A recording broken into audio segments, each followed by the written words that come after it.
àwọn ọ̀run ń sọ̀rọ̀ ògo ọlọ́run àti òfurufú ń fi iṣẹ́ ọwọ́ rẹ̀ hàn. Ọjọ́ dé ọjọ́ ń fọhùn àti òru dé òru ń fi ìmọ̀ hàn. Kò sí sí ohun kan tàbí èdè kan níbi tí a kò gbọ́ ìró wọn. Ìró wọn la gbogbo ayé jà àti ọ̀rọ̀ wọn dé òpin ayé. Nínú rẹ̀ ló gbé pàgọ́ fún oòrùn tó dàbí ọkọ ìyàwó tí ń jáde ti ìyẹ̀wù rẹ̀ wá tó sì yọ bí ọkùnrin alágbára láti sóró ìje. Ọ̀rọ̀ ọlọ́run yìí náà ni mo fi ń kí ọ gbogbo ènìyàn káàbọ̀ sórí àkọ́tún ètò Ohun Àwọn Kérúbù on FM níbikíbi tẹ́ ẹ ti ń gbóhùn ọlọ́run olódùmarè lẹ́nu mi. Adúpẹ́ lọ́wọ́ ọlọ́run olódùmarè ọba àwọn ọba olúwa àwọn olúwa. Ìjìnlẹ̀ ìfẹ́ ẹlẹ́rù ni ìyágbóyájú ọkùnrin ogun ọlọ́run tó fàánú gbà wá tó fàánú dá wa sí láti wá sórí àkọ́tún ètò Ohun Àwọn Kérúbù on FM lónìí. Tìrẹ ní ọlá o, tìrẹ ní ògo, tìrẹ ní gbogbo agbára àbí ọba tó jẹ́ pé tó bá wùn wá fún wa lórùn tó bá dẹ̀ tún wùn á tún rọ̀jò tura sórí ilẹ̀. Adúpẹ́ fún oore ìdásí àti ìrẹ̀sí yìí lórúkọ Jésù. Ibikíbi tó ti ń gbọ́ mi àkókò ìyá tu gbogbo wa lára, ojú òní tì wá, ara òní ní wá, ọfà ikú ọfà ìsàn kò ní wọnú ayé wa. Bójò náà ti wá ń rọ̀ èèyàn kan ní òjò yìí ṣáà ń rọ̀ kò jẹ́ kí n lè tajà kò yé wa ní bó ti ń rọ̀ yẹn ìtura ló máa mú wá, ìbùkún ló máa mú wá, ojú rere ló máa mú wá, àánú ló máa mú wá, àtìlẹ́yìn ló máa mú wá láṣẹ Ọlọ́run ọ̀gá ògo. Mo kí ń káàbọ̀ sórí ètò yìí ni mo fi ń kí ọmọdé, mo kí àgbà o, mo kí níbikíbi tẹ́ ẹ wà, mo kí àwọn ìjọ Ọlọ́run alààyè gbogbo ẹ̀yin bàbá àti màmá nínú ìgbàgbọ́ ẹ̀yin tẹ́ ṣáà ń tọ́ ọbọ̀ ìṣúra yín pé ètò Ohun Àwọn Kérúbù on FM ó gbọ́dọ̀ máa tẹ̀síwájú. Adúpẹ́ lọ́wọ́ yín, ayọ̀ àti àlàáfíà pẹ̀lú ọ̀pọ̀lọpọ̀ ìdùnnú ní gbogbo ayé òfin la ọdún yìí já. Oṣù July la wà yìí, July ò ní jù wá nù, ìdùnnú àti ayọ̀ ni ó wà pẹ̀lú wa. Adúpẹ́ lórí ètò tòní, ètò Ohun Àwọn Kérúbù on FM lórí ìkànnì Sweet 107.1 FM ní òkè Tèmídúré ní ìlú Abẹ́òkúta níbikíbi tẹ́ ẹ ti ń gbọ́ wa. Ẹ kú ilé o, ẹ kú àtàárọ̀, a kú iṣẹ́ àtàárọ̀. Bá a ṣe wá lọ tá à ń bọ̀ yẹn, ayọ̀ ni gbogbo ẹ̀ máa já sí, ojú rere ló máa já sí, ìbùkún ló máa já sí, àlàáfíà ló máa já sí. Lórí ètò tòní ẹ jẹ́ ká wò báyìí. Wọ́n á ní church, mo ń lọ sí church, ìjọ Ọlọ́run, mo ń lọ sí church àbí church náà ń pè ní ìjọ Ọlọ́run, ìyẹn ìjọ tó jẹ́ ti Ọlọ́run. Tàbádẹ̀ wáyé òde òní oríṣiríṣi nǹkan ló ń ṣẹlẹ̀ níbẹ̀. Àwa ti dá májẹ̀mú lórí ètò Ohun Àwọn Kérúbù wípé gbogbo ìgbàlá ó máa mú wa rántí nǹkan tí ìjọ Ọlọ́run gangan jẹ́. Kí ni ìjọ Ọlọ́run jẹ́? Iṣẹ́ wo l'Ọlọ́run gbélé ìjọ Ọlọ́run alààyè lọ́wọ́? Kí ló wá dé tí ìjọ wa rí bó ṣe rí ilé ni? Tábàtẹ̀ wà ń bò mí gan ànímọ̀ bí a church la wà. Ìyẹn la fi gbé àlejò pàtàkì wá sórí ètò tòní. Ṣùgbọ́n kí n tó gbé àlejò mi wọlé dáadáa kó tó bẹ̀rẹ̀ sí ní sọ̀rọ̀, máa kọ́kọ́ mú orin ẹ̀mí wá sétí ìgbọ́ gbogbo ẹ̀yin tẹ́ wà pẹ̀lú wa. Ajínrere Michael Adébọ̀wálé Adéoyè lórúkọ tèmi, ọmọ babaládùúrà ní Kọ̀tún, bàbá ìjọ lórí rédíò, ohun ẹni tí ń kígbe ní ìjọ ayé, ẹ tún ọ̀nà Olúwa ṣe.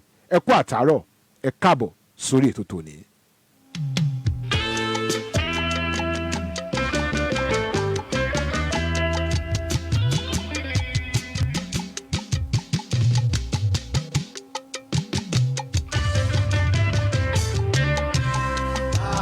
Nítorí ọ̀rọ̀ rẹ̀,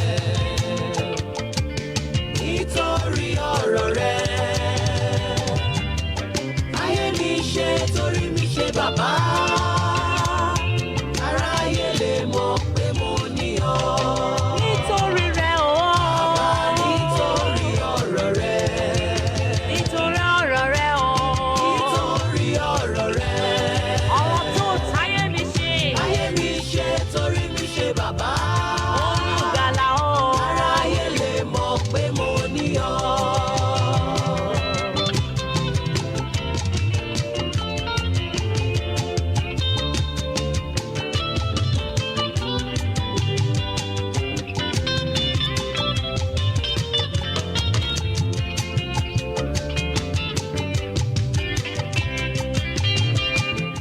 Bẹ́ẹ̀ ni lẹ́yìn ọ̀rọ̀ Ọlọ́run náà ló kàn k'Olódùmarè kó fọ ọ̀rọ̀ rẹ̀ tún ayé mi ṣe, kó fi tún iṣẹ́ mi ṣe, kó fi tún ìpè mi ṣe, kó fi tún iṣẹ́ ìránṣẹ́ mi ṣe, lílọ bíbọ̀ mi láyé kó fi ọ̀rọ̀ rẹ̀ kó fi ṣààbò rẹ̀. Ẹ káàbọ̀ padà sórí ètò Ohun Àwọn Kérúbù on FM lórí ìkànnì Sweet 107.1 FM ní òkè Tèmídúré nílùú Abẹ́òkúta. Ẹ kú àtàárọ̀. Bàbá wa tí wọ́n jí àlejò pàtàkì lórí ètò tòní ìránṣẹ́ ọlọ́run alààyè ni wọ́n, olùkọ́ ọ̀rọ̀ ọlọ́run ni wọ́n sì jẹ́ akọ̀wé ìjọ ọlọ́run alààyè tí a mọ̀ sí CNS Movement Church Ogun District Efata City tó wà ní ìta Òṣìn ní Abẹ́òkúta. Mo ń sọ̀rọ̀ nípa bàbá wa nínú Olúwa tíṣà Adeolu Sorungbe, tíṣà Adeolu Sorungbe ẹ jẹ́ pé tíṣà Adeolu Sorungbe. Bàbá wa ẹ káàbọ̀ sórí ètò. Mo kí gbogbo àwọn tí wọ́n ń gbọ́ wa ní àkókò yìí wípé lórúkọ Jésù Kristi yóò dára fún wa o. Àmín. Àkókò tí a wà yìí àkókò tó lágbára ni. Ó lágbára púpọ̀. Àkókò òtútù ni. Ọ̀pọ̀lọpọ̀ ò lè jáde mọ́. Àwọn àgbàlagbà wọn máa wò wípé ṣé àsìkò ti tó ni. Kèé tásìkò àsìkò ọrẹ́rẹ́ la wà yìí. Lórúkọ Jésù àlàáfíà fún ìbàlẹ̀ ọkàn Olúwa yóò jogún ẹ fún àmín àmín. Ìdílé ńkọ́ ń bẹ. Ẹ wo ìdílé wa o. Ìjọ ọlọ́run alààyè ńkọ́. Ìjọ ọlọ́run bẹ. Ìṣeṣe Olúwa ń tẹ̀síwájú. Iṣẹ́ Olúwa ń tẹ̀síwájú. Bàbá wa ẹ káàbọ̀ sórí ètò. Yes sir. Ẹ jẹ́ ká wò báyìí. À ń sọ̀rọ̀ nípa ìjọ ọlọ́run. Ìjọ ọlọ́run. Ìjọ ọlọ́run. Kí ni ìjọ Kristi túmọ̀ sí gan-an? Kí ló túmọ̀ sí? Ẹ jẹ́ ká wò. Ìjọ Kristi ó jẹ́ ìpéjọpọ̀ àwọn ènìyàn tí Ọlọ́run yà sọ́tọ̀, àwọn àyànfẹ́ Ọlọ́run, àwọn èèyàn tí Ọlọ́run wò wípé yes àwọn eléyìí ti di ẹni ìràpadà tí wọ́n wá kó ara wọn jọ papọ̀ láti máa kọ́ ẹ̀kọ́ ọ̀rọ̀ Ọlọ́run. Ó kó wọn jọ papọ̀ láti máa kọ́ ẹ̀kọ́ ọ̀rọ̀ Ọlọ́run. Gẹ́gẹ́ bí ìwé mímọ́ ti sọ nínú Iṣẹ́ àwọn Àpọ́stélì, ó ní àwọn àpọ́stélì wọ́n darapọ̀ láti máa kọ́ ọ̀rọ̀ Ọlọ́run. Ó ní wọ́n darapọ̀ láti máa kọ́ ẹ tẹ̀síwájú. Ìdí ẹ̀ nìyẹn tó jẹ́ wípé ìjọ Ọlọ́run lákòókò yìí a gbọ́dọ̀ máa darapọ̀ Bible study ká darapọ̀ ká kọ́ ẹ̀kọ́ Ọlọ́run, Sunday school ká darapọ̀, ọjọ́ ìsinmi tá a bá fẹ́ gbọ́ ìwàásù ká jẹ́ kí ọkàn wa kó wálé, ká pe ọkàn wa wálé láti gbọ́ ọ̀rọ̀ Ọlọ́run. So ìjọ Kristi jẹ́ ìjọ tí a ti rà padà.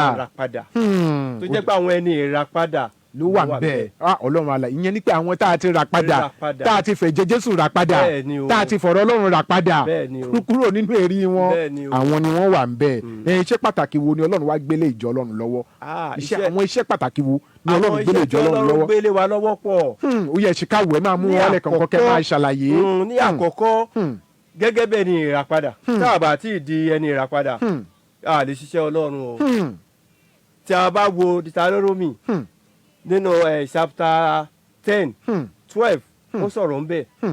Ó ní ìjẹ́ nísinsìnyí máa forúkọ mi ṣàpẹẹrẹ.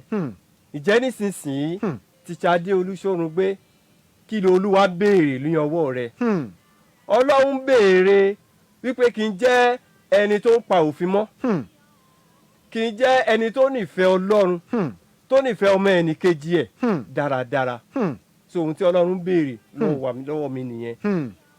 Kí n jẹ́ ni ènìyàn ọ̀tọ̀ tó mọ òfin, tó ń pa òfin mọ́, tó rìn déédéé níwájú Ọlọ́run pẹ̀lú àyà pípé.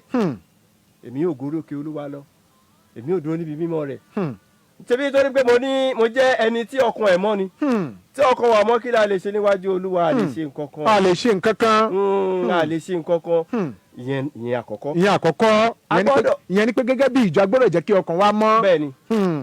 Ìkejì òun ni wípé a gbọ́dọ̀ jẹ́ ẹni ìràpadà, ká gba Jésù Kristi tó jẹ́ olórí ìjọ, ká gbàgbọ́ gẹ́gẹ́ bí Olúwa àti olùgbàlà wa. Tí a bá ti gbàgbọ́ bí ìgbà tí ẹ pé èèyàn tanra ẹ̀ jẹ. So a ní láti gba Jésù Kristi gbọ́ gẹ́gẹ́ bí Olúwa àti olùgbàlà wa. Ìyẹn tún tẹ̀lé. Ètò wa tẹ̀ ni pé ó ní ẹ lọ sí orílẹ̀-èdè gbogbo, ẹ máa kọ́ wọn ní ọ̀rọ̀ Ọlọ́run. Ká máa kọ́ àwọn orílẹ̀-èdè. Bẹ́ẹ̀ ni, ká máa kọ́ orílẹ̀-èdè gbogbo, ká máa pamtísì wọn ní orúkọ Baba, ní ti Ọmọ àti ní ti Ọlọ́run. Ní ti Ẹ̀mí Mímọ́. Orúkọ iṣẹ́ tó Olúwa gbélé wa lọ́wọ́ nìyẹn. Nígbà tá a bá gba Jésù Kristi gẹ́gẹ́ bí Olúwa àti olùgbàlà, ẹ̀gbọ́n tó sọ ni, ó ní iṣẹ́ tí mò ń ṣe òun ni irú èèyàn bẹ́ẹ̀ gbọ́dọ̀ máa ṣe. Iṣẹ́ wo ni Jésù wá ṣe ní ayé? Ó wá jáde, ó wá túnde, ó mú wa kúrò nínú òkùnkùn, ó fi wá sínú ìmọ́lẹ̀, ó lajú afọ́jú, ojú òkú dìde. Iṣẹ́ tó gbélé wa lọ́wọ́ nìyẹn. So tí a bá ti gbà á tọkàntọkàn, tí a gbà tọkàntọkàn agbára láti lè ṣe àkọ́kọ́ gbé wọ̀ wá ìyẹn ni agbára ẹ̀mí mímọ́ Ọlọ́run. ìyẹn agbára ẹ̀mí mímọ́ Ọlọ́run bẹ́ẹ̀ ni alààyè. láìsí agbára ẹ̀mí mímọ́ Ọlọ́run òfo lè ènìyàn. A jẹ́ onígbàgbọ́ a ní agbára ẹ̀mí mímọ́ Ọlọ́run kò sí nǹkan kan nù wa empty kí ni a fẹ́ fi ṣiṣẹ́ fún Ọlọ́run. iṣẹ́ tó gbélé wa lọ́wọ́ báwo la ṣe fẹ́ ṣe. ìyẹn náà máa sọ pé àjẹ́ ó ń dà wọ́n láàmú. wọ́n á bẹ̀rẹ̀ sí tójú bọlé káàkiri wọ́n á bẹ̀rẹ̀ sí ran Ọlọ́run níṣẹ́ iṣẹ́ tó gbélé wa lọ́wọ́ á bẹ̀rẹ̀ sí ràn ní lọ́wọ́ nípa ká máa tójú bọ ohun tó yẹ ká tójú bọ̀. àwọn nǹkan tí ò yẹ ká tójú bọ̀. a máa tọwọ́ bọ ohun tó yẹ ká tọwọ́ bọ̀. àwọn bí wọ́n máa lọ lo áńkì wọ́n máa lọ lo kinní láti fi ṣiṣẹ́ fún Ọlọ́run ṣiṣẹ́ tọ́lọ́run rán wa nìyẹn ìyẹn kì í ṣiṣẹ́ tọ́lọ́run rán wa à ń da gbogbo ẹ̀ papọ̀ mọ́ ara wọn. mọ́ ara wọn. bẹ́ẹ̀ ni tí ò yẹ kó rí bẹ́ẹ̀. ẹni tí Ọlọ́run bá fẹ́ gbéṣẹ́ fún tá a bá ti di ọmọlẹ́yìn rẹ̀ ní tòótọ́ agbára tá a máa fi ṣiṣẹ́ yẹn ó máa gbé wọ̀ wá agbára tí ń jáde olóòtú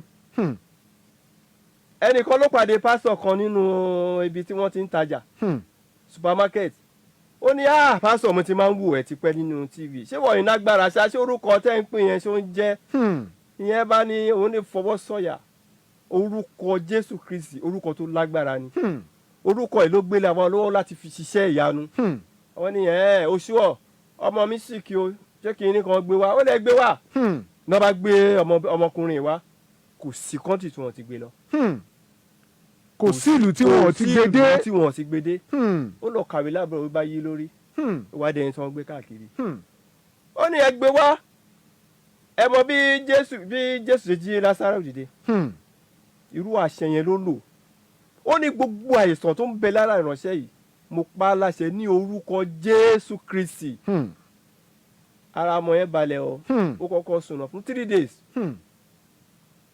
ká lè mọ̀ wípé ẹni tí Ọlọ́run bá fẹ́ rán níṣẹ́ ó gbọ́dọ̀ kọ́kọ́ fi ara rẹ̀ sílẹ̀ fún iṣẹ́ náà tọ́lọ́run fẹ́ rán iṣẹ́ náà tí Ọlọ́run fẹ́ rán láì jẹ́ bẹ́ẹ̀ a kàn máa mú àmùmọ́lùmárà ni. kọ́lọ́run alààyè kó ràn wá lọ́wọ́. àmín Jésù. bàbá wa tí ẹ jẹ́ àlejò pàtàkì lórí ètò tòní ẹ̀yin èèyàn tẹ́ ń gbé wa nílé bàbá wa tí Ọlọ́run ń lò lórí ètò tòní wọ́n jẹ́ olùkọ́ ọ̀rọ̀ Ọlọ́run wọ́n sì jẹ́ ọ̀kan lára àwọn ìránṣẹ́ Ọlọ́run àti akọ̀wé ìjọ Ọlọ́run alààyè C&S Movement Church Ayọ̀níò Efata City tó wà ní Ìta Òṣìn ní Abẹ́òkúta mò ń sọ nípa bàbá wa tíṣà Adeolu Sorungbe àwọn ní àlejò wa tí àjọ wà nínú ilé níbí bàbá wa ẹ̀kọ́ àtótónu àtẹ̀kan àwọn èèyàn á máa sàn kankan bàbá wa ẹ jẹ́ ká wò dáadáa ẹ wo bí ìjọ Ọlọ́run ṣe lónìí oríṣiríṣi là ń gbọ́ nu church wọ́n ń fa ilé wọ́n ń fa tọ̀hún wọ́n á máa nínú church lógún pọ̀ sí jù ibẹ̀ ni kí ni nǹkan tó máa ń fà kí ló fà táwọn èèyàn ṣe máa ń sọ pé inú church lógún pọ̀ sí jù kí ni nǹkan tó máa ń fà kí ni nǹkan tó máa ń bí ogun nínú ìjọ Ọlọ́run ẹ jẹ́ ká wò. ẹ ṣe olóòtú kò sí rọ́bẹ̀ o inú ìjọ gangan ni ogun ti bẹ̀rẹ̀ nínú ìjọ ni ìwàláàyè Ọlọ́run tó wà pẹ̀lú wa ó máa jẹ́ kí olùdásílẹ̀ ogun kó pẹ̀lú wa ẹ mọ ẹni tó ń jẹ́ olùdásílẹ̀ ogun Sátánì ni nígbà tí wọ́n ti lé kúrò ní ọ̀run. ìyẹn ni pé ìwàláàyè Ọlọ́run tó wà pẹ̀lú wa ó máa jẹ́ kí olùdásílẹ̀ ogun kó pẹ̀lú wa ó gbọ́dọ̀ pẹ̀lú wa ó ní iṣẹ́ tó ń lọ fẹ́ ṣe Ọlọ́run máa mọ èèyàn tiẹ̀ Sátánì náà máa mọ èèyàn tiẹ̀ àwọn jọ ń pín ni ètò yẹ kó rí bẹ́ẹ̀ Sátánì ó ní gbogbo nǹkan lọ́wọ́ ó ní owó lọ́wọ́ ẹ̀tọ́ ni o ó lè fi $1 gba ọ̀pọ̀lọpọ̀ nǹkan lọ́wọ́ ènìyàn so tó bá sọ wípé ogun pọ̀ ní tòótọ́ ogun pọ̀ ní ìjọ Ọlọ́run o ká má parọ́ o ẹ wo ìgbà tí Ọlọ́run àti èṣù ń sọ̀rọ̀ tá bá lọ wo Job chapter 1:6 ó sọ gbólóhùn kan bẹ́ẹ̀. kí ló sọ. ó ń béèrè lọ́wọ́ ẹ̀ pé ń bo ló ń lọ ń bo ló ń bọ̀ láàárín àwọn ènìyàn Ọlọ́run ibẹ̀ ti máa rí Sátánì Sátánì bẹ́ẹ̀ ṣe ń wo yẹn olórí burúkú ni kì í ṣe nǹkan téèyàn máa fojú wò ó jẹ́ ẹni tó jẹ́ wípé ó yẹ kéèyàn máa sá fún ṣùgbọ́n ẹ wò náà àwọn ọ̀dọ́ ẹ wò bí wọ́n ṣe ń ṣe yahoo ti pọ̀ jù Sátánì ẹ̀ ń tàn wọ́n jẹ ni á ní ẹ súnmọ́ mi ẹyẹ èèyàn mi mo ní ẹ̀bùn pàtàkì tí mo fẹ́ fún yín. irọ́ lẹ̀bùn náà o. ẹ jẹ́ ká wo ìjọ Ọlọ́run bí wọ́n ṣe sọ. kí ló máa ń fà á tí àwọn ọ̀dọ́ tó jẹ́ pé orí fóònù wọn máa wà a máa gba fóònù yìí tì. nígbà tí sìn bá ń lọ. nígbà tí sìn lọ especially nígbà tí wàásù bá ń lọ orí fóònù wọn máa wà ẹ má rè tún máa ṣáàtì kódà gan wọ́n wo bọ́ọ̀lù náírà bet wọ́n ń dúró lọ́wọ́lọ́wọ́ ṣó yẹ kó rí bẹ́ẹ̀. so ohun tí a wá lè ṣe òun ni wípé mo ń bẹ àwọn bàbá tí wọ́n jẹ́ àgbà òjíṣẹ́ Ọlọ́run kí wọ́n túbọ̀ tẹra mọ́ àdúrà àti ààwẹ̀ lórí àwọn youth. tí wọ́n bá tẹra mọ́ àdúrà lórí àwọn youth wa lákòókò ìbáwọ̀ lọ́jọ́ ọ̀la wọn ṣe máa rí. ẹ jẹ́ ká wo ohun tó ń ṣẹlẹ̀ lórílẹ̀‐èdè lọ́wọ́lọ́wọ́ báyìí. wọ́n máa ń sọ wípé àti ilé láti ń kẹ́sọ̀ ròde. àwọn òbí ni kí wọ́n tọ́ ọmọ wọn lọ́nà tó tọ́ àti lọ́nà tó yẹ kí wọ́n tó jáde síta. tí òbí bá ti fail láti tọ́ ọmọ mélòó ṣé gọ́ọ̀mẹ̀ntì kí ni ọmọ mélòó gọ́ọ̀mẹ̀ntì fẹ́ tọ́. ṣùgbọ́n nígbà tí òbí bá ti ṣe ohun tó yẹ kó ṣe àwọn ọmọ Sátánì á máa sá fún wọn. ẹ mọ kí ọmọ máa sùn kọ́mọ máa sùn kí Sátánì dé kó rí i pé ọmọ yẹn orin ló ń kọ kó rí i pé ìjó ló ń jó lójú oorun tó ń yin Ọlọ́run lógo ṣé Sátánì máa dúró lọ́dọ̀ ẹ̀. tí ìdílé bá wà tó fẹsẹ̀ múlẹ̀ nínú ìgbàgbọ́ tí àdúrà tó gbóná dúró.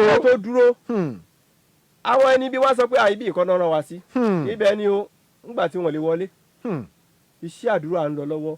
so kí àwọn bàbá wa tó jẹ́ àgbàlagbà nínú iṣẹ́ ìránṣẹ́ kí wọ́n parapọ̀ láti ràn wá lọ́wọ́ kí iṣẹ́ Ọlọ́run kó lè máa tẹ̀síwájú. ètò Ohun Àwọn Kerubu on FM náà ló sì ń lọ lọ́wọ́lọ́wọ́ mo rí i pé Yáṣẹ́wù gan ti set ẹ jẹ́ ká dókè lọ́hùn ká gbé àwọn iṣẹ́ ìpolówó tó wà nílẹ̀ lọ́lọ́kan ọ̀jọ̀kan wá sí ti gbọ̀wá iṣẹ́ púpọ̀ ń pè wá pẹ̀lú wa. ohun ẹ̀bẹ̀ wa nígbà tí a bá ń pè Ọlọ́run.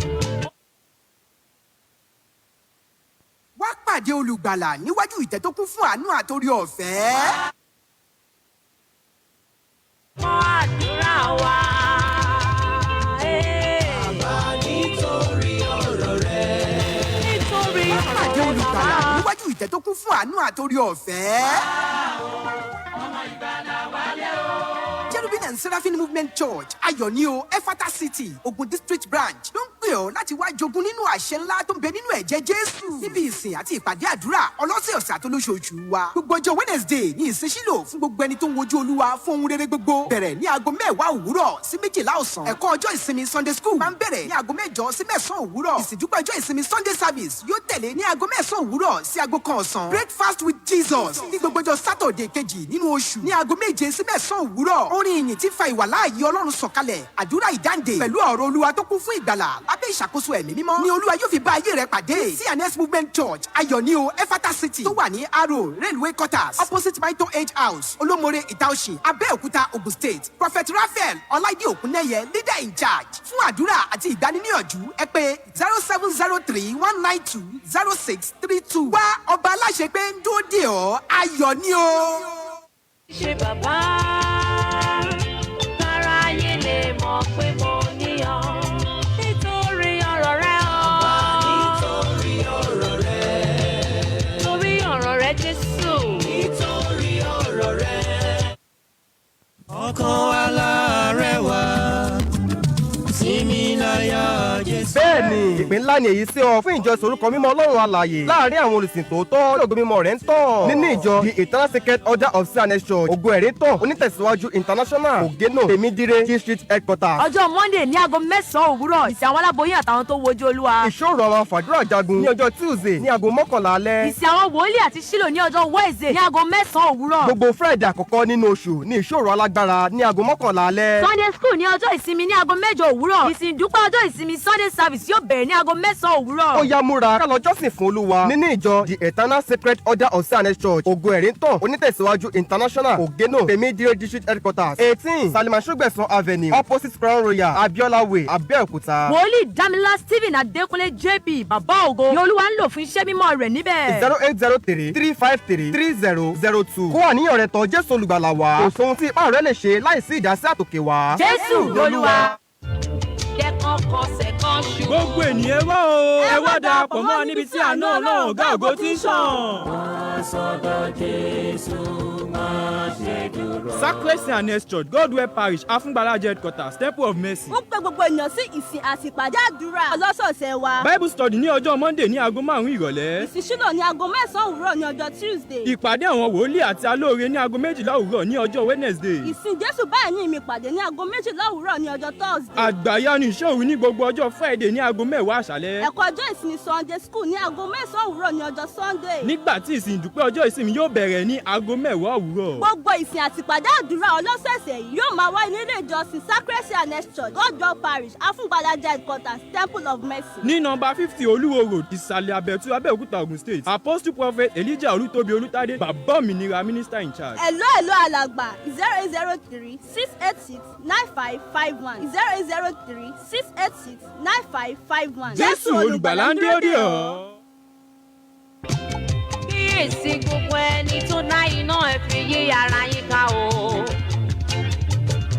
nínú ẹ̀ta iná yìí ni kí ẹ rìn nínú rẹ̀ o. ẹ káàbọ̀ padà sórí ètò Ohun Àwọn Kerubu on FM láti iléeṣẹ́ Sweet 107.1 FM ní òkè Tèmídìrè nílùú Abẹ́òkúta. dókè lọ́hùn a lọ mọ àwọn iṣẹ́ ìpolówó tó wà nílẹ̀ lọ́wọ́ fún yín náà kúkú mọ̀ pé ìpolówó ni àgúnmọ̀ òwò àjọ alẹ́ mú wá fún yín kẹ́ ẹ lè gbọ́ wọn dáradára. fẹ́yìn tẹ́ bá fẹ́ pè wọlé sórí ètò tòní 0707 316 0403 0707 316 0403 tàbí 0812 411 3677 0812 411 3677 ní nọ́mbà tẹ́ ní àǹfààní láti pè sí. ìjọ Kristi lónìí ní kókó ọ̀rọ̀ tí à ń gbé yẹ̀wò pẹ̀lú bàbá wa nínú Olúwa tí wọ́n jẹ́ ọ̀kan lára àwọn ìránṣẹ́ Ọlọ́run tí wọ́n sì tún jẹ́ akọ̀wé fún ìjọ Ọlọ́run alààyè Cherubim and Seraphim Movement Church ayọ̀ ní o Efata City tó wà ní ìta Ọ̀ṣìn ní Abẹ́òkúta tíṣà Adeolu Sorungbe àwọn ni àlejò wa ẹ̀kọ́ àtúntò náà àtẹ̀kùn bàbá wa. à ń wo ìrìn àjò ìjọ Kristi bí ìjọ Kristi ṣe ilé ní kí ni ìjọ Ọlọ́run alààyè tó dúró lé bàbá wa ẹ̀kọ́ àtúntò náà àtẹ̀kùn. ẹ jẹ́ kí n mú ìbéèrè yìí wá. ẹ wo ìjọ Kristi ní ayé ìgbà kan, ẹ wo the early church ìjọ Kristi ní ayé ìgbà kan, ẹ wò ó sí ayé ìsìn. àwọn ẹ̀kọ́ pàtàkì wo ló yẹ kí ìjọ ti sìn kọ́ lára àtijọ́ ti gbà kan? àwọn ẹ̀kọ́ pàtàkì wo ni? ẹ ṣé olóòtú. àwọn bàbá wa ní ayé àtijọ́ wọ́n mọ ẹni tí wọ́n ń sìn. ṣùgbọ́n tá a bá wo àkókò yìí eré wa ti pọ̀ jù. irú eré wo nìyẹn? erépa ni ìjẹmọ erépa tí mò ń sọ. irú eré wo ni? ẹ̀mí mímọ́ ó máa ń sá fún àwọn èèyàn. nígbà tí wọ́n bá ti kọ Jésù sílẹ̀ ẹ̀mí mímọ́ máa sá. ṣùgbọ́n nígbà tí wọ́n bá dúró ti Ọlọ́run tí wọ́n gba Jésù Kristi gẹ́gẹ́ bí Olúwa àti olùgbàlà ẹ̀mí mímọ́ á wà pẹ̀lú wọn kò ní jẹ́ kí wọ́n tọwọ́ bẹ̀ṣẹ̀. láyé àtijọ́ àwọn bàbá yẹn in fact tí ẹ bá wo dìwé bí wọ́n ṣe ń ṣe ìsìn ẹ lọ sí Catholic Church tó bá fẹ́ gba Holy Communion wọ́n máa gbé ọwọ́ sí àyà wọn tìbẹ̀rù wọ́n ra máa lọ lóní wẹ́ẹ́ láyé òde òní ọmọ Catholic wo lẹ máa rí tó jẹ́ ọ̀dọ́ tó máa ní ẹ̀wọ́ wa ni dáàdì máa bá yín. kò sí ẹ̀kọ́ mọ́ ṣùgbọ́n ẹ̀kọ́ kan tí a lè kọ́ òun ni wípé ẹ jẹ́ ká láwọn àwọn ọmọ wa láti máa wá Bible study. láti kẹ́kọ̀ọ́ ọ̀rọ̀ Ọlọ́run. láti kẹ́kọ̀ọ́ ọ̀rọ̀ Ọlọ́run. nítorí pé láyé àtijọ́ wọ́n mọ nǹkan tí wọ́n ń pè ní ọ̀rọ̀ Ọlọ́run. gbogbo nǹkan wọn lọ ní ìbẹ̀rù. láyé òde òní ìbẹ̀rù mélòó ló wà? kò sí ìbẹ̀rù mọ́. kò sí ìbẹ̀rù mọ́. pásítọ̀ a máa sọ̀rọ̀ pásítọ̀ a wá sí ilé ìjọ ọmọ ìjọ ṣe ni àwọn èèyàn máa rò pé Ọlọ́run dé ni. ṣùgbọ́n láyé òde òní wọ́n ní pásítọ̀ tún ti dé báyìí ṣé chẹ́ńjì wa ta máa fún báyìí.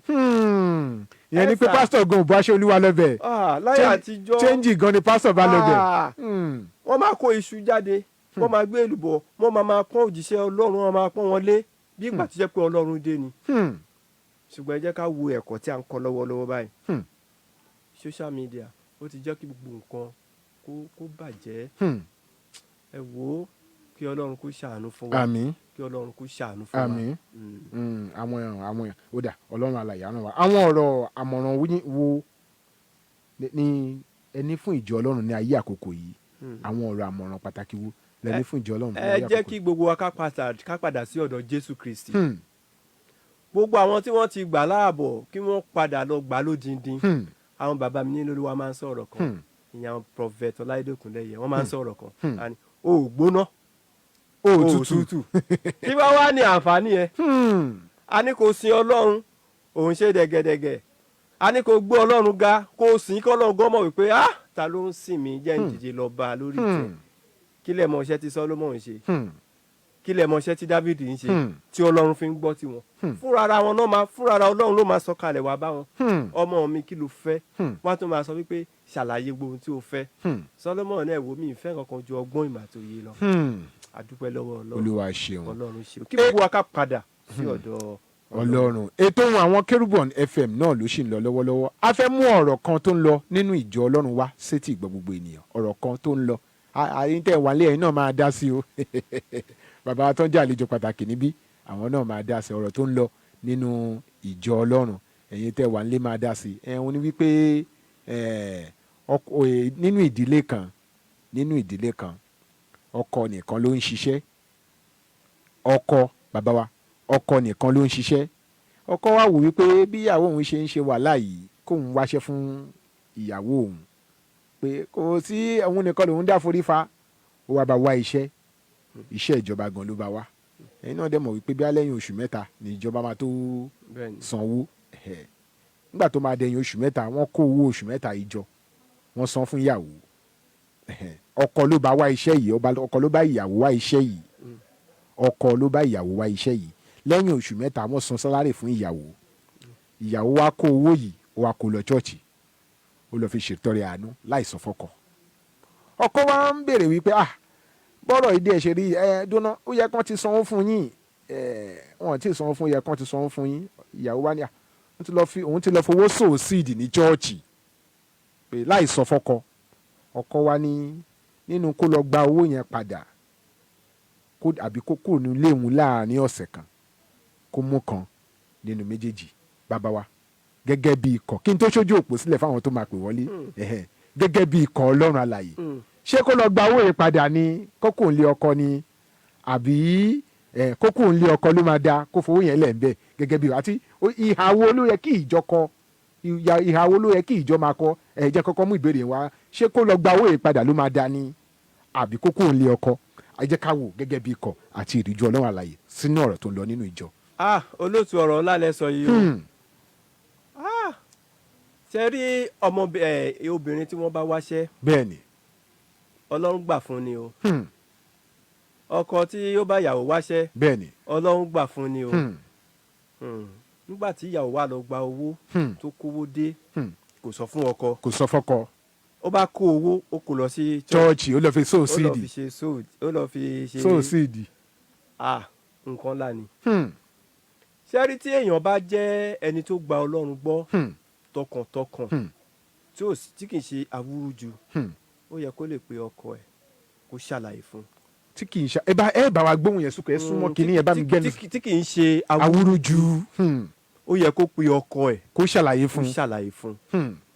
lóòótọ́ wọ́n ti ṣe ìgbéyàwó wọ́n ti di ẹyọ kan wọ́n fi ṣe méjì gbogbo nǹkan tí ìyàwó bá ń ṣe ó gbọ́dọ̀ jẹ́ kí ọkọ kí ó mọ̀ gbogbo ohun tí ọkọ bá ń ṣe ó gbọ́dọ̀ jẹ́ kí ìyàwó ẹ̀ mọ̀ wọ́n fẹ́ gbé ọ̀gbẹ́ni kan fẹ́ jí gbé nítorí ó ti sọ fún ìyàwó ẹ̀ pé ibi báyìí ni mò ń lọ nígbà tó dé ibẹ̀ ó tún pè my dear ibi báyìí ni mo wà o bí ìrìn àjò yẹn bó ṣe já nìyẹn nítorí pé ó ti ṣàlàyé ọ̀rọ̀ ṣẹ́rí communication nù ilé ó dára púpọ̀ o ọkọ ó lẹ́tọ̀ọ́ láti mọ ìrìn àjò ìyàwó ẹ̀ bẹ́ẹ̀ ni ìyàwó ó lẹ́tọ̀ọ́ láti mọ ìrìn àjò irú ọkọ. ìgbésẹ̀ tí ìyàwó gbé ìgbésẹ̀ tó lágbára ni. ìgbésẹ̀ tó lágbára ni. tó bá fẹ́ jókòó ní ilé ọkọ á lọ gbowó yẹn wá o wọ́n á wá jọ jókòó. ẹ̀yin gẹ́gẹ́ bí alàgbà náà sọ́pọ̀ ti pé kó lọ gbowó yẹn wá. bẹ́ẹ̀ ni o tó bá fẹ́ jókòó nílé ọkọ o nítorí pé wọ́n ti di ẹyọ kan tó bá yẹ pé wọ́n di ẹyọ kan ní ìsìn ayọ̀ ọ̀tọ̀ ni. ẹ lọ sí court ẹ lọ fún registry wọ́n ti sọ fún yín wípé ẹ ti di ọ̀kan wọn ò pé méjì mọ́ o. ẹ lọ sí church gan wọ́n bless yín ẹ ti dẹ̀ kan ni. ẹ ti di ẹyọ kan o wá gba owó tí o gba salary o wá kó òkú lọ sí church. mo ti rò pé ẹ máa support wípé. irọ́ ilé máa dàrú ìjọ ọlọ́run ò fẹ́ kí ilé dàrú. ìjọ ọlọ́run ò fẹ́ kí ilé dàrú. ṣé wàá rí òjíṣẹ́ ọlọ́run tí wọ́n kó wá fún. á bi léèrè wípé ìyẹn tó bá jẹ́ òjíṣẹ́ ọlọ́run tó jẹ́ olódodo ènìyàn á bi léèrè pé ṣé ọkọ ẹ mọ̀ sí. tí ọkọ ẹ ò bá mọ̀ sí lọ jẹ́ kí ọkọ ẹ kí ó mọ̀. so tí ọkọ ẹ bá ti mọ̀ sí ó ti parí. bàbá wa níbi tọ́rọ̀ wa dé yìí kí ni solution. solution ni wípé kí ìyàwó kó lọ bá pásítọ̀. ẹ bá ń gbẹnu sí máìkì yẹn. kí ìyàwó kó lọ bá pásítọ̀ ẹ̀ kó wájọ sọ̀rọ̀ papọ̀ wípé bàbá owó tí mo kó wá ilé mi ti fẹ́ dàrú o. pásítọ̀ tó bá jẹ́ pé lóòótọ́ ọlọ́run gbé inú ẹ̀.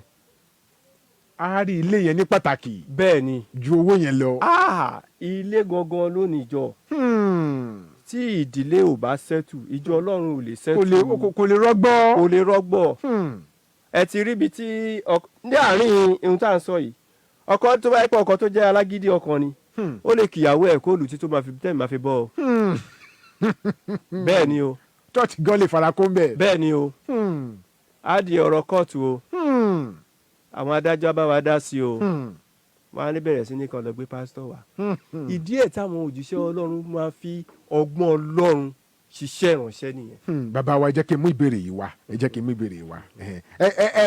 ẹ̀yin tẹ́ ẹ wà nílé ẹ̀yin náà fẹ́ dá sọ̀rọ̀ tó wà nílẹ̀ yìí 0707 316 0403 0707 316 0403 tàbí 0812 411 3677 0812 411 3677 ní nọ́mbà tẹ láǹfààní láti pè sí tẹ́ bá ti pè wọlé a máa gbé ìpè yín bàbá wa jẹ́ kí n mú ìbéèrè yìí wá tí ìjọ ọlọ́run bá ẹ wo bí ìjọ ọlọ́run ṣe ilé ni o ìṣòwò tá a fi ń gba owó lọ́wọ́ àwọn ọmọ ọjọ́ lágbára púpọ̀ tí ìjọ ọlọ́run bá fẹ́ gbowó lọ́wọ́ àwọn ọmọ ọjọ́ ní irú ayé àkókò tá a wà yìí kí làwọn nǹkan tó yẹ ká máa kíyèsí nítorí pé tẹ́ bá wo ọ̀rọ̀ yẹn ó rí bákan ìjọmọ̀ òpin ni yóò níṣẹ́ tẹ́lẹ̀tẹ́lẹ̀ ó ti wá dẹni tó níṣẹ́ wá kówó gọ̀bọ̀gọ̀bọ̀ yìí ó wá kó wá fún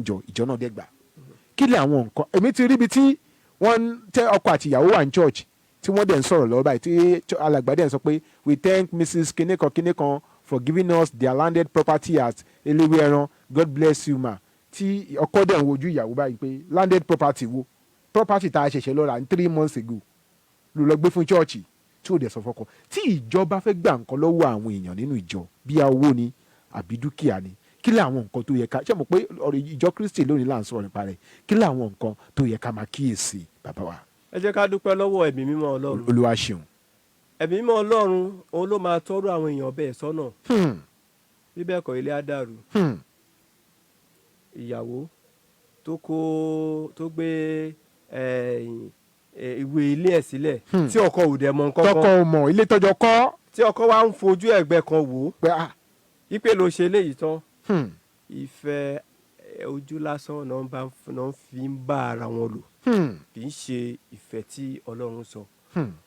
Ọlọ́run ó fi Jésù Kristi ṣe olórí ìjọ ó wá fi ọkọ ó fi ṣe olórí aya ó wá ń sọ fún àwọn ọkọ wípé ẹ máa ṣe ìtọ́jú wọn.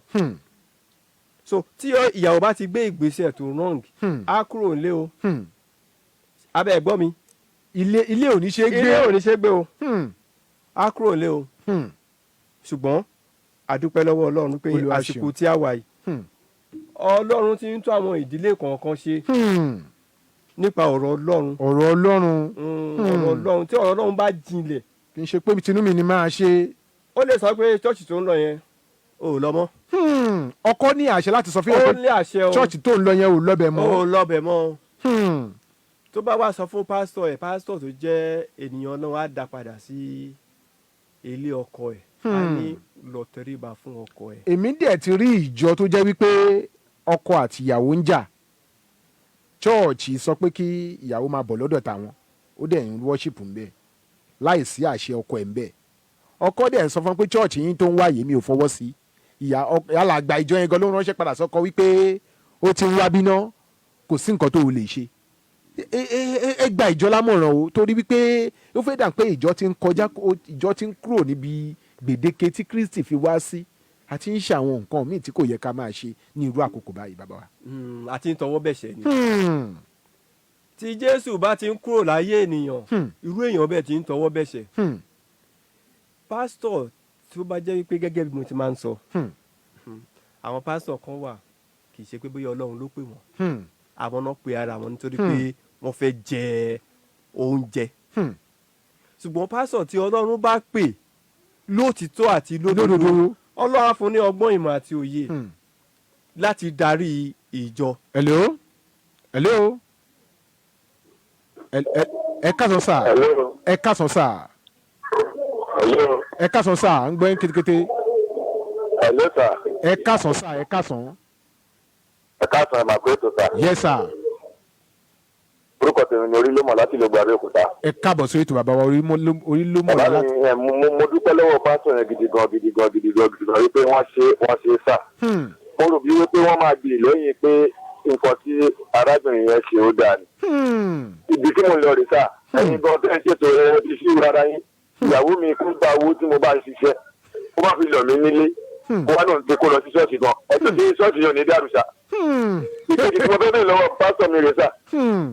ìjọba nẹ́tọ̀ kí èèyàn kóbìnrin kó wá ṣọ́ọ̀ṣì àbí ọkùnrin kan kúrò rẹ́ fi ṣèdúpẹ́ kí pásítọ̀ máa bèrè pé ibo ló ti rówó yẹn sà. kóbìnrin fẹ́ fowó ṣèdúpẹ́ kí pásítọ̀ máa bèrè pé ibo ló ti rówó yẹn. ó dáa bàbá wa ìbéèrè nìyẹn pé ṣé ó dáa kéèyàn fẹ́ fi nǹkan ṣèdúpẹ́ àbí kó fẹ́ fowó ṣèdúpẹ́ kí pásítọ̀ máa bèrè pé jọ̀ọ́ má bínú owó tó gbé wá ibo ló ti rí pé ṣé ó dáa bẹ́ẹ̀. tí owó bá pọ̀ lápọ̀jù ìbéèrè ó gbọ́dọ̀ jẹyọ. tó bá yẹ kó lọ jalè ńkọ́ kó wá gbé owó wá sí chọ́ọ̀chì pásítọ̀ kan náà gbé owó wá fún ó wo owó yẹn títí báyìí ó ṣe gbàdúrà ẹbí mọ́ sí sọ fún pé kó má gba owó yẹn torí kì í ṣe owó tó mọ́. ìdí ẹ̀ tí mo fi ń gba àwọn bàbá wa nímọ̀ràn àwọn bàbá wa tí wọ́n ti wà nínú iṣẹ́ ìrànṣẹ́ láti ọjọ́ tó ti pẹ́ kí wọ́n jọ kó má jẹ́ kí ẹ̀mí mímọ́ kó fi wọ́n sílẹ̀. kò sí ẹni tí ẹ̀mí mímọ́ ò lè dágbére nínú ayé ẹ̀ ẹ̀mí mímọ́ bẹ́ẹ̀ ṣe ń wù yẹn kò sígbà tí ò lè dágbére. ẹ wo àwọn bàbá wa Sọ́ọ̀lù àbí tí Ọlọ́run padà lẹ́yìn ẹ̀ ó wá rò pé bóyá Ọlọ́run sì wà lẹ́yìn òun bí aláṣẹ Ọlọ́run ti kó lẹ́yìn ẹ̀. báwo ni ọmọbìnrin ti máa kó owó rẹpẹtẹ wá sí inú ìjọ tí pásọ̀ wá gba owó yẹn lọ́wọ́ ẹ̀ tí ò béèrè wípé níbo ló ti rí ṣé ọkọ ẹ mọ̀ sí. ṣọkọ ẹ mọ̀ sí. ẹ mọ̀ pé àwọn pásọ̀ kan àwọn ò fẹ́ kí ìdílé dàrú. wọn kì í fẹ́ kí ìdílé dàrú. wọn kì í fẹ́ kí ìdílé dàrú. tó bá jẹ́ wípé ọkọ kì í wá sí church. hello ta ló wà ń bẹ̀. ó dà. tó bá jẹ́ pé ọkọ kì í wá sí church tí jẹ́ pé ìyàwó nìkan ló ń wá sí church tí ọkọ tí ò sọ pé wo ohun tó bá wọn ẹni kó máa ṣe ní church yẹn. ayé ọ̀tọ̀ nìyẹn ṣùgbọ́n tó ti mú ọtọ́ ti jọ ń wá. tí wọ́n ti jọ ń wá. ó lágbára ètò Ohun Àwọn Kerubu on FM náà la ṣe wà Yáṣẹ́wù ti ń ṣẹ́wọ́ sí mi ẹ jẹ́ n tún dókè lọ́hùn à ń padà bọ̀ ó lágbára.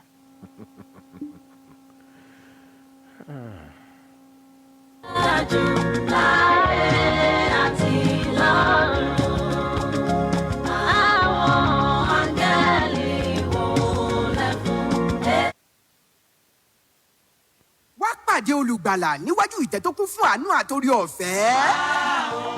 ọmọ ìgbàlà wálé o. Cherubim and Seraphim Movement Church Ayọ̀ni o Efata City Ogun District Branch ló ń pè pè ọ́ láti wá jogún nínú àṣẹ ńlá tó ń bẹ nínú ẹ̀jẹ̀ Jésù.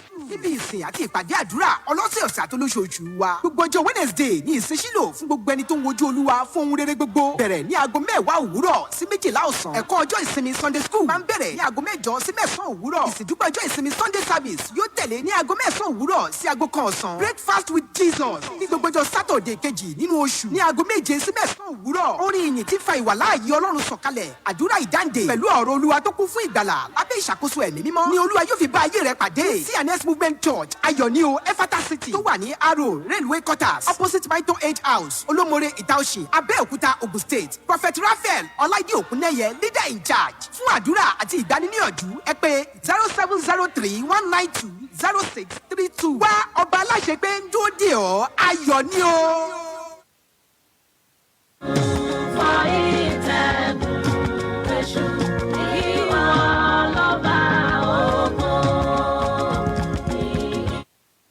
Ọkọ alárẹwà sinmi láyà Jésù. Bẹ́ẹ̀ni, ìpín ńlá ni èyí sí ọ fún ìjọsìn orúkọ mímọ́ Ọlọ́run alààyè láàrin àwọn olùsìn tòótọ́ lógo mímọ́ rẹ̀ ń tàn. Nínú ìjọ The Eternal Sacred Order of CNS Church, Ògo ẹ̀rí tàn, onítẹ̀síwájú International, Ògénò, Tèmídire, District Headquarters. ọjọ́ Monday ní aago 9 òwúrọ̀ ìsìn àwọn aláboyún àtàwọn tó wojú Olúwa. Ìṣòro àwọn àfàdúrà jagun ní ọjọ́ Tuesday ní aago 11 alẹ́. ìsìn àwọn wòlíì àti Ṣílò ní ọjọ́ Wednesday ní aago 9 òwúrọ̀. Gbogbo Friday àkọ́kọ́ nínú oṣù ní ìṣòro alágbára ní aago 11 alẹ́. Sunday school ní ọjọ́ ìsinmi ní aago 8 òwúrọ̀. ìsìn ìdúpẹ́ ọjọ́ ìsinmi Sunday service yóò bẹ̀rẹ̀ ní aago 9 òwúrọ̀. Ó yá múra ká lọ jọ́sìn fún Olúwa nínú ìjọ The Eternal Sacred Order of CNS Church, Ògo ẹ̀rí tàn, onítẹ̀síwájú International, Ògénò, Tèmídire District Headquarters, 18 Salima Ṣùgbẹ̀sán Avenue, opposite Crown Royal, Abiola Way, Abẹ́òkúta. wòlíì Dámilá Stephen Adékúnlé JB bàbá ògo ni Olúwa ń lò fún iṣẹ́ mímọ́ rẹ̀ níbẹ̀. 0803-353-3002. Kó àníyàn rẹ tọ̀ Jésù olùgbàlà wá. Kò sóhun tí ipá rẹ lè ṣe láìsí ìdásí àtòkè wá. Jésù lolúwa.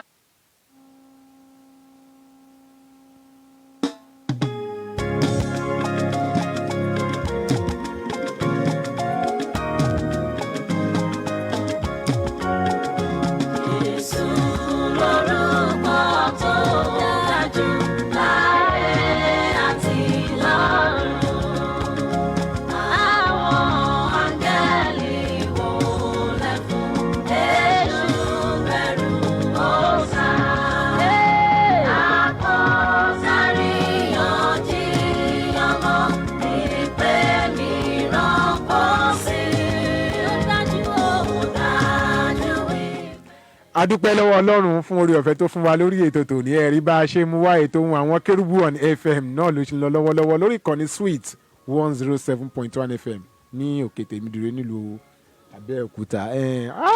Nǹkan ń ṣẹlẹ̀ nínú ìdílé àti ìjọ Ọlọ́run, nǹkan dẹ̀ ń ṣẹlẹ̀ láàrin ìjọ Ọlọ́run àti ìdílé. Kọ́lọ́run alààyè kó túbọ̀ ràn wá lọ́wọ́. Ẹ̀yin tẹ́ ń gbé wa nílé bàbá wa nínú Olúwa tí wọ́n wà nínú ilé pẹ̀lú wa. Àwọn ni wọ́n jẹ́ ọ̀kan lára àwọn ìránṣẹ́ Ọlọ́run tí wọ́n sì tún jẹ́ akọ̀wé ìjọ Ọlọ́run alààyè CNS Movement Church Ayọ̀nío Efata City Ìtaòṣì Abẹ́òkúta. Teacher Adeolu Sorungbe àwọn ni àlejò wa. Tàjọ ń sọ̀rọ̀ nípa àwọn ìṣẹ̀lẹ̀ tó ń ṣẹlẹ̀ nínú ìjọ Kristi lónìí. Mẹ́wàá ń ṣẹlẹ̀ o. Fẹ́yìn tí ẹ bá fẹ́ pè wọlé sórí ètò yìí 0707 316 0403 0707. Hello. Hello. Ẹ káàsán mà. Ẹ káàsán sáà o. Ẹ káàsán. Yes sir, kí ló dé pé àti bulẹ̀ tí ń pè wá sà. Hello. Hello sà, ń gbọ́ yín kétékété, kí ló dé pé àti bulẹ̀ tí ń pè wá. Yes sir, ẹ kú iṣẹ́ Olúwa sá o. Yes sir, kí ló dé pé àti bulẹ̀ tí ń pè wá sà. Ẹ pẹ̀lẹ́ sà, orúkọ mi ni Prophet Ọláìdí Òkúnnẹ́yẹ. Bàbá wa ẹ káàbọ̀ sórí ètò bàbá wa. Ẹ kú program. Yes sir. A ti ń gbọ́ program láti àárọ̀. Yes sir, ẹ ra sà. Àkí pẹ́ kú iṣẹ́ Olúwa sà, Ọlọ́run yóò túbọ̀ máa wà pẹ̀lú yín. Àmín sà. Mo kí àwọn bàbá tó wà lórí program. Yes sir. Bàbá Teacher Adeolu. àti wọn kọ́kọ́ ọjọ́ bí òní o òní lọ́jọ́ bí wọn ọlọ́run kó jọ kó gbà wọ́n sí. àníkà kíyín náà ní pé à ń gbádùn ètò yín irú fúgàmù ìní ó lágbára ọlọ́run àwọn kí ìjọ ẹ̀ ṣe ọlọ́run fún wa ní ọgbọ́n ìmọ̀ àti òye láti lè darí àwọn ènìyàn wa ọlọ́run á dẹ̀ ràn gbogbo àwọn ọkọ àti aya lọ́wọ́ láti jẹ́ ọ̀kan láti dúró gẹ́gẹ́ bí ohùn kan ọ̀rọ̀ kan èdè kan pàápàá àwọn ìyàwó wa ọwọ́ tí wọ́n fi ń mú ìrìn àjò báyìí pẹ̀lú ọ̀rọ̀ ìjọ ọwọ́ tó ń sọ ìjọ lẹ́nu ọwọ́ tó ń sọ àwọn òjíṣẹ́ ọlọ́run lẹ́nu ni lákòókò tá a wà yìí ẹ má jẹ́ àparọ́ fún wa ọ̀pọ̀lọpọ̀ ìyàwó gan ló ń sọ òjíṣẹ́ ọlọ́run lẹ́nu ó ń sọ òjíṣẹ́ ọlọ́run lẹ́nu abẹ́ gbogbo àwọn ìyàwó ohunkóhun tó bá fẹ́ ṣe ọkọ lólórí aya bíbélì náà jẹ́ fi lélẹ̀ ó ní kí ìyàwó kó tẹríba fún ọkọ rẹ̀ kí ọkọ sì jẹ́ orí fún aya rẹ̀ gẹ́gẹ́ bí Kristi sì jẹ́ orí fún ọkọ so wàá wá bí àwọn ìyàwó ohunkóhun tó bá fẹ́ ṣe tó jọmọ́ ìjọ kó jẹ́ kí àwọn ọkọ wọn máa mọ̀ kó jẹ́ kí àwọn ọkọ wọn máa mọ̀ kó má bàa di wípé ìgbà tó bá ṣe tán àwọn ọkọ wọn máa fi ojú bákan wo ìjọ Ọlọ́run wọn máa fi ojú bákan wo àwọn ènìyàn Ọlọ́run àjẹbẹ gbogbo àwọn òjíṣẹ́ Ọlọ́run náà gẹ́gẹ́ bí olùdarí ètò ìní ṣe sọ owó tó bá ti tó owó lọ́dọ̀ ní ká béèrè ibo lẹ ti rí ibo ló ti wá Ọlọ́run alágbára yóò sì ràn gbogbo wa lọ́wọ́ fún kí wa àpò ètò ẹ ṣé púpọ̀ bàbá wa ẹ ṣé púpọ̀ bàbá wa ayọ̀nìsà ẹ ṣé púpọ̀ bàbá wa special apostle prophet ọláìdé òkúnlẹ̀yẹ aro àwọn náà ń pè wá yẹn láti orílẹ̀ ègbọ́n náà ń dá sí ètò ohun àwọn kérúbù ọ̀nẹ́fẹ́ àwọn ni leader in charge fún ìjọ CNS movement church Efata City àwọn ni wọ́n pè wọlé yẹn bàbá wa tíṣà Adeolu Sorungbe ẹ̀sìn púpọ̀ tẹ̀wá happy birthday sir lórúkọ ètò ohun àwọn kérúbù ẹ̀fẹ̀ farapamọ́ tẹ́lẹ̀ èmi ti rí ibi tó jẹ́ pé wọ́n ń ṣe ìṣòro lọ́wọ́ báyìí wọ́n ṣe ìṣòro ìyàwó ló fẹ́ ka lẹ́sìn ìyàwó ló fẹ́ ka ẹ̀kọ́ kíkà kínní fún ìsìn ìṣòro tòní bọ́kọ ṣe dé pẹ̀lú àwọn bọ́ìsì ni ẹ̀tọ́ yọ paná wọlé ìyá dáre ó yá nìṣó ńlẹ̀ kó wá lọ dáná fún mi ìyá dáre ni mo ní kò nìṣó ńlẹ̀ tó àwọn mẹ́ta ni o wọ́n yọ àdáwọ́ ní ṣọ́ọ̀ṣì àwọn bọ́ìsì tó wà ní ṣọ́ọ̀ṣì wà ń bínú pé kò yẹ kó ṣe bẹ́ẹ̀ yẹn ó yẹ kó respect church ìyá tó wà ní ṣọ́ọ̀ṣì yẹn wá ní ó mọ̀kọ́ tó ṣẹlẹ̀ ìyá dáre kúnlẹ̀ jẹ́ kí n ṣe orí ọ̀fẹ́ fún ẹ bó dẹ̀ ṣe orí ọ̀fẹ́ fún ni ó yá máa lọ́lé lọ dáná fọ́kọ ẹ̀ tó bá jẹ́ pé ìjọ mi ni a máa sọ ẹ wo orú ìṣẹ̀lẹ̀ bẹ́ẹ̀ bàbá wa. wàhálà ni. kí lẹ rí sí i. ìjà gidi ni. àgàgà kó jẹ́ àwọn ọmọ tó jẹ́ pé wọn ò ní ọ̀rọ̀ Ọlọ́run nínú púpọ̀ wọ́n á rò pé àwọn ń jà fún Ọlọ́run ni whereas nǹkan mi náà bẹ̀rẹ̀ sí í ṣe ṣùgbọ́n bí pásítọ̀ ṣe sọ̀rọ̀ tó ní kúnlẹ̀ kí n gbàdúrà fún ọ. màmá yẹn ní kúnlẹ̀ jẹ́ n gbàdúrà fún ẹ. màmá olórí ìjọ ni. bẹ́ẹ̀ ni. ó ní kúnlẹ̀ kí n gbàdúrà tó sì gbàdúrà fún tó ní kó máa lọ láyà àtàlàfíà ẹ wo ọmọbìnrin ẹ̀ ò lẹ́sẹ̀ mọ́. kódà gan ọkùnrin tó jẹ́ ọkọ tó ní ó yá nílé kò sí nínú Ọlọ́run kò sí nínú Ọlọ́run. àwọn méjì jọ ẹlẹ́ṣẹ̀ in partner. bẹ́ẹ̀ni kò sí nínú Ọlọ́run tó bá kó wà nínú Ọlọ́run ni kí ló dé. èwo làbọ̀ ìyàdá wa chọ́ọ̀chì. olóòtú mo ti rí ẹni tó jẹ́ bí pé ó ń sọ fún ọkọ ó ń sọ fún aya yìí pé ó ti múra tán o tó fẹ́ bẹ́ẹ̀ tó ń lọ sí chọ́ọ̀chì o. pé jẹ́ ká ó ní my dear iyán ni mo fẹ́ jẹ iyán lẹ fẹ́ jẹ kò sí problem ó bó aṣọ ó gbé iṣu kaná ó ṣẹ̀ṣẹ̀ gun iyán nígbà tó jẹ́ ní kílẹ̀ tó fẹ́ sí ó ti tẹ́ mi lọ́rùn máa lọ. ní ìsìn ó ti fa ọkọ ẹ̀ wọnú ṣọ́ọ̀ṣì o nítorí pé ọmọbìnrin ẹ jẹ́ ẹni tó ní ìrẹ̀lẹ̀. ó fi ìrẹ̀lẹ̀ fa ọkọ ẹ̀ wọnú ṣọ́ọ̀ṣì. bẹ́ẹ̀ni ìrẹ̀lẹ̀.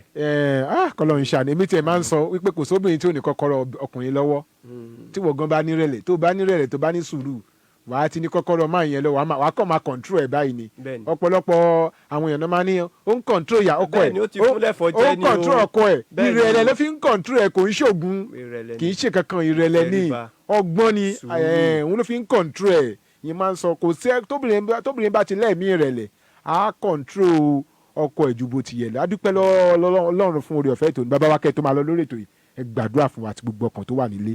ní orúkọ Jésù Kristi ọba tó pọ̀ nípa àtàgbára mo ń gbàdúrà lákòókò yìí lórí gbogbo àwọn tó ń gbọ́ wa ní àkókò yìí lórúkọ Jésù ilé yóò ní dàrú. àmín. Ọlọ́run yóò jókòó nínú ayé. àmín. ọlọ́run yóò wà pẹ̀lú yín. àmín ọlọ́run ò ní fi yín sílẹ̀. àmín a máa ṣíwájú yín. a àmín máa kẹ́yìn. àmín ẹ ní ṣàìsàn lórúkọ Jésù. àmín àìsàn tó ń gbèyàn dìgbàdìgbà káàkiri tó máa ní kò sí ìwòsàn tó máa sọ pé kò sí lórúkọ Jésù kò ní jẹ́ ti yín. àmín ẹni tí wàhálà máa wá kó bá tó máa wá kó bá tọ̀dọ̀ tí yín lórúkọ Jésù kò ní ṣẹlẹ̀. àmín ọdún ń lọ sópin báyìí wẹ́rẹ́wẹ́rẹ́ o lórúkọ Jésù Kristi agbára orí ọ̀fẹ́ Ọlọ́run tẹ́ fi bẹ̀rẹ̀ yóò mú yín làjà. àmín lórúkọ Jésù Kristi Olúwa wa. àmín àmín àmín lórúkọ Jésù.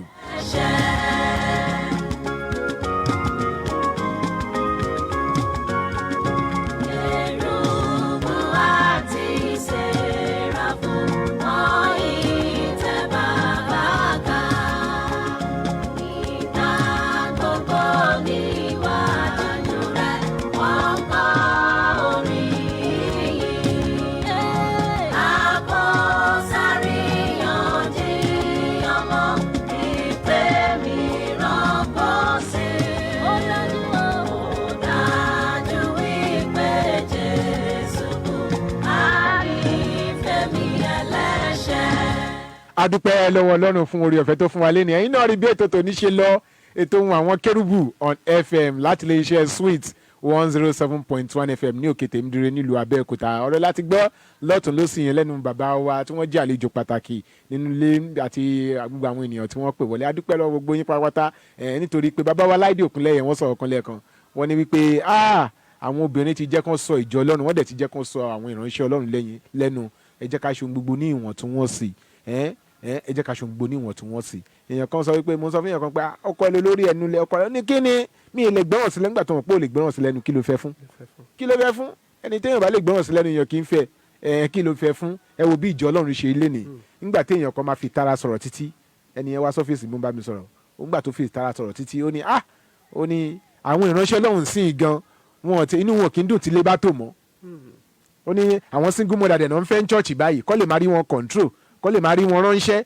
kọ́ lè máa rí wọn sọ pé kọ́ fọṣọ fálàgbà kọ́ lè máa sọ pé àwọn ní kọ́níṣẹ́ olórí òkè kọ́ lè máa ní kọ́ jókòó sí chọ́ọ̀chì fún gbélé wọ́n ti sọ wọ́n di ìyáyá di òyìjì ìtara ló fi sọ ohun tí òye ló sọ ṣùgbọ́n ṣé kò rí bẹ́ẹ̀ ṣó rí bẹ́ẹ̀ ẹ jẹ́ kálẹ̀ mí kí ìsàrà nítorí pé tá a bá ń ṣàwọn nǹkan mí nígbà míì a máa fi ìwà àti ìṣe wa a máa fi sọ ìjọ Ọlọ́run ládùúpẹ́ púpọ̀ lọ bàbá wa nínú Olúwa tí wọ́n jẹ́ àlejò wa lónìí tíṣà Adeolu Sorungbe àwọn ni àlejò wa dúpẹ́ púpọ̀ lọ́wọ́ yín pé a pè wá sórí ètò yìí ẹ sì wá a lérò pé tá a bá tún pè nígbà míì ẹ ó wà. bẹ́ẹ̀ni tí Ọlọ́run kó fún mi lórí ọ̀fẹ́. Ọlọ́run á túbọ̀ máa fún yín lórí ọ̀fẹ́ sá a sì dúpẹ́ lọ́wọ́ bàbá wa nínú Olúwa special apostle prophet Ọláìdé Raphael Òkúnnẹ̀yẹ adúpẹ́ tí wọ́n jẹ́ leader in charge ìjọ CNS movement church Efata City tó wà ní ìta Ọ̀ṣìn ní Abẹ́òkúta bàbá wa tí wọ́n wá sórí ètò tòní wọn ò dá wa wọ́n wá pẹ̀lú màmá wa nínú Olúwa ìgbà kejì tí màá rí màmá wa ní ìgbà tó ti ẹ̀ dé mi ìmọ̀ páwọn ni torí wọ́n ṣe wọ́n dàbí sísí kan tí mo fẹ́ ṣe ace wo bí síbẹ̀ yẹn ni ṣùgbọ́n adúpẹ́ màmá wa most senior mother in Israel Fúnkẹ́ Ayédùn màmá most senior mother in Israel Fúnkẹ́ Ayédùn wọ́n jọ wá sí orí ètò Ohun Àwọn Kérúbù on FM tòní ni adúpẹ́ púpọ̀ lọ́wọ́ yín lórúkọ Jésù ìjọ Ọlọ́run alààyè yóò máa tẹ̀síwájú kò sì ní dàrú kò ní pẹ́ yọ wàhálà àti dààmú níjẹ́ kó ṣẹlẹ̀ sí ìjọ Ọlọ́run alààyè à ń túbọ̀ retí ìjọ CNS movement church Efata City lórí ètò Ohun Àwọn Kérúbù Olúwa yóò sì máa mú ìjọ rẹ̀ tẹ̀síwájú lórúkọ Jésù bàbá wa táwọn yẹn bá fẹ́ pè nọ́mbà wo ni wọ́n lè pè yín sí. nọ́mbà tí wọ́n lè pè mí sí 080 3333. ẹ rọra bá mi pè kí n lè kọ́lẹ̀ torí bẹ́ẹ̀ ṣe ń pè yẹn ẹ ó yá. 080 33 33 63 83. ẹ tún bá ń pè lẹ́ẹ̀kan sí i. 080 33 33 63 83. nọ́mbà tẹ́ ẹ lè pe bàbá wa sí ni ẹ̀ tíṣà Adeolu Sorungbe àwọn nọ́mbà tẹ́ ẹ lè pè wọ́n sí ni ẹ̀ 080 33 33 63 83 080 33 33 63 83 ní nọ́mbà tẹ́ ní àǹfààní láti pè wọ́n sí tẹ́ bá lóhun kan tàbí òun náà láti bá wọn sọ.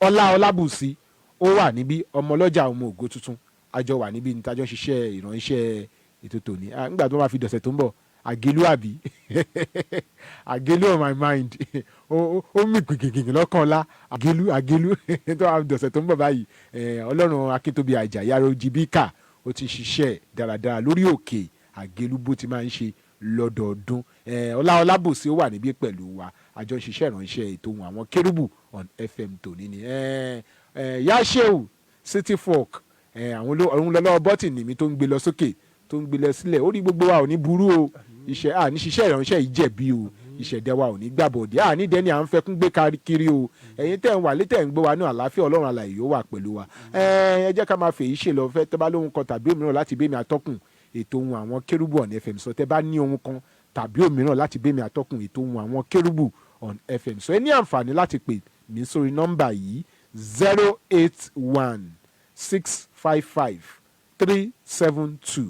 081-655-372-83